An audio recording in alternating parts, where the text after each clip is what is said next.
नमस्ते दोस्तों, मैं हूं आपका भाई अमित और आप देख रहे हैं न्यायतंत्र। दोस्तों, बांग्लादेश में हिंदुओं पर हो रहे अत्याचार थमने का नाम ही नहीं ले रहे हैं। रोज हिंदुओं को बुरी तरह से मारा जा रहा है। मीडिया से लेकर कोई भी वहां की हकीकत दुनिया के सामने रखने की हिम्मत नहीं कर रहा।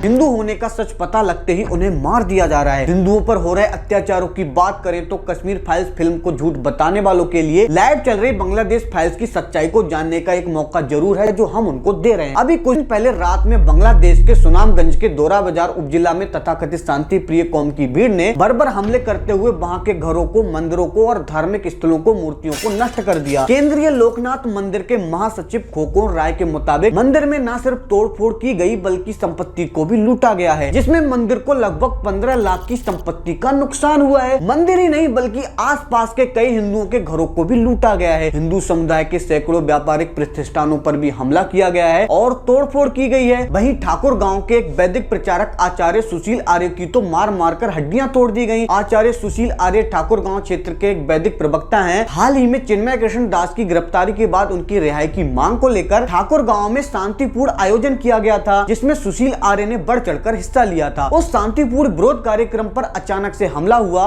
जिसमें वो घायल हो गए। उनके बाएं पैर की कई हड्डियां टूट गई हैं। अब सर्जरी के बाद उन्हें लगभग 8-9 महीने तक बिस्तर पर रहना होगा। वहाँ की कट्टरपंथी सरकार इतनी निर्दयी है कि एक व्यक्ति जिसका पहले ही इतना बुरा हाल वहाँ के कट्टरपंथियों ने कर दिया, उस बेचारे निर्दोष पीड़ित पर ही केस दर्ज कर लिया गया। दोस्तों, हर गली नुक्कड़ पर वहाँ के हिंदुओं कुछ न कुछ अत्याचार की खबरें सामने आ रही है। ढाका में इस्कॉन के एक सदस्य को मारने के लिए इस्लामिक पंथवादियों ने उस पर हमला कर दिया, जिसके बारे में उसने खुद लाइव आकर वहां की भयावह स्थिति को बताया कि कैसे उस पर अत्याचार हो रहा है।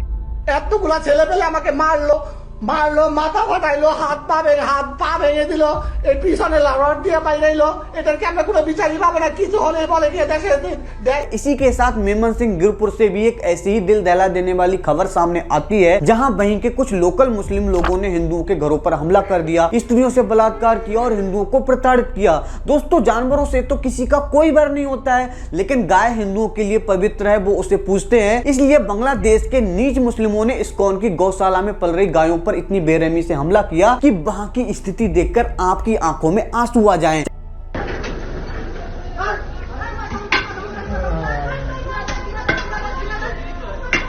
चटगांव इस्कॉन के पुंडरीक धाम के अध्यक्ष चिन्मय कृष्ण दास को ढाका पुलिस की जासूसी शाखा के अधिकारियों ने ढाका हवाई अड्डे से गिरफ्तार कर लिया था। चिन्मय प्रभु शेख हसीना की सरकार के पतन के बाद बांग्लादेश में हिंदुओं पर हो रहे अत्याचार को लेकर अपनी आवाज उठा रहे थे और इसी के चलते उन्हें गिरफ्तार कर लिया गया। उनकी पैरवी के लिए कोई वकील उपलब्ध न होने का हवाला देकर सुनवाई को 1 महीने के लिए स्थगित कर दिया गया। अभी तक चिन्मय जी को कोई राहत नहीं मिली है और उनकी जमानत की सुनवाई अब 2 जनवरी को होगी। वहाँ चिन्मय जी जैसे हिंदू धर्म गुरुओं का हाल इतना बुरा है, इसका अंदाजा आप इसी से लगा सकते हो कि हिंदुओं पर हो रहे टारगेट अटैक्स के चलते इस्कॉन कोलकाता के प्रवक्ता राधा रमण दास ने संतों और अनुयायियों से सार्वजनिक स्थानों पर भगवा वस्त्र न पहनने और तिलक न लगाने के लिए भी कहा है। वह क्या अद्भुत नजारा है तथाकथित आंदोलन द्वारा मिले लोकतंत्र का। दोस्तों, अभी कुछ दिन पहले वकील सैफुल इस्लाम आलिफ की हत्या कोर्ट परिसर में कोई कर देता है, जिसमें अब पुलिस ने चटगांव में हिंदू संगठनों पर ही कार्रवाई करनी शुरू कर दी है। पुलिस ने वकील की हत्या के बाद हिंदू लोगों को निशाना बनाकर बड़े पैमाने पर गिरफ्तारियां की हैं। चटगांव में सामूहिक गिरफ्तारियों में हिंदू लोगों को बहुत अधिक दहशत का सामना करना पड़ रहा है, जिसमें 76 ज्ञात लोगों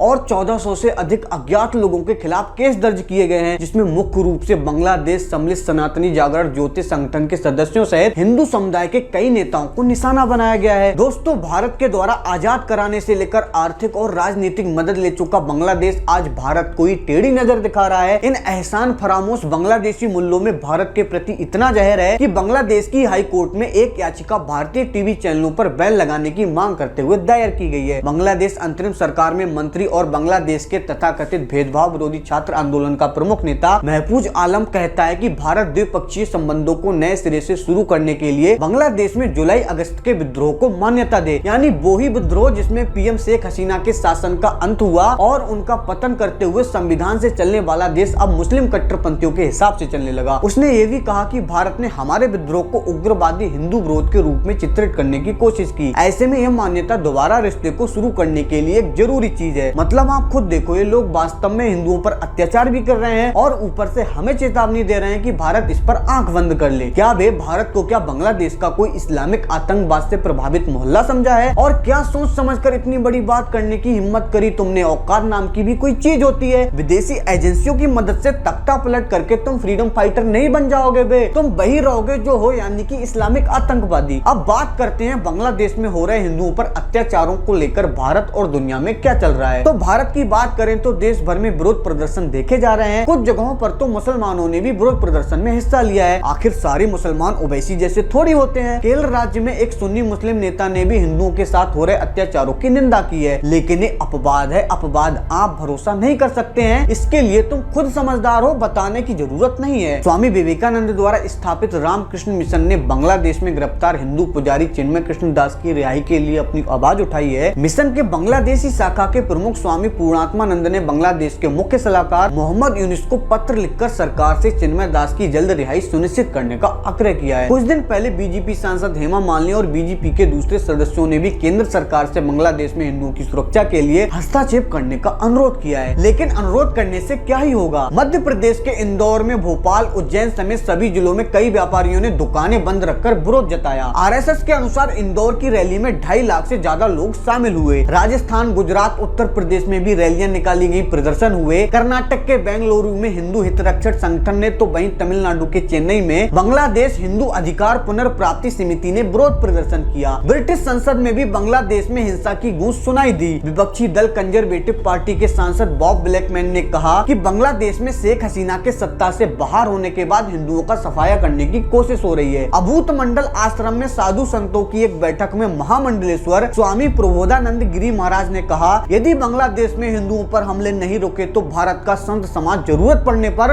बांग्लादेश कूच करने के लिए तैयार है। लेकिन तैयार होने से क्या होगा? क्या वहाँ हिंसा रुक रही है? पूरी दुनिया केवल बाहर से प्रयास कर रही है। ऐसे में एक बात साफ है, बांग्लादेश के हिंदुओं को अपनी लड़ाई खुद ही लड़नी होगी। ये विरोध प्रदर्शन सब केवल राजनीतिक या फिर कहूँ संगठित समाज होने का दिखावा मात्र है। सोचो, फिलिस्तीन में इजराइल के द्वारा आतंकवाद के सफाए पर भारत में इतना विरोध प्रदर्शन होता है कि बहुसंख्यक हिंदू समाज चपेट में आ जाता है। लेकिन भारत के पड़ोस में निर्दोष हिंदुओं पर अत्याचार हो रहे हैं, लेकिन भारत में एक भी जोरदार विरोध प्रदर्शन सरकार के प्रति बांग्लादेशी मुस्लिम अत्याचारियों के खिलाफ हिंदू धर्म गुरुओं द्वारा नहीं हुआ, जिससे हमारी सेना द्वारा कुछ एक्शन लिया जाता। आखिर क्यों? सोचिए जरूर, क्योंकि यही उत्तर हमारे पतन का आपको सबसे बड़ा कारण देगा मेरे भाई। धन्यवाद।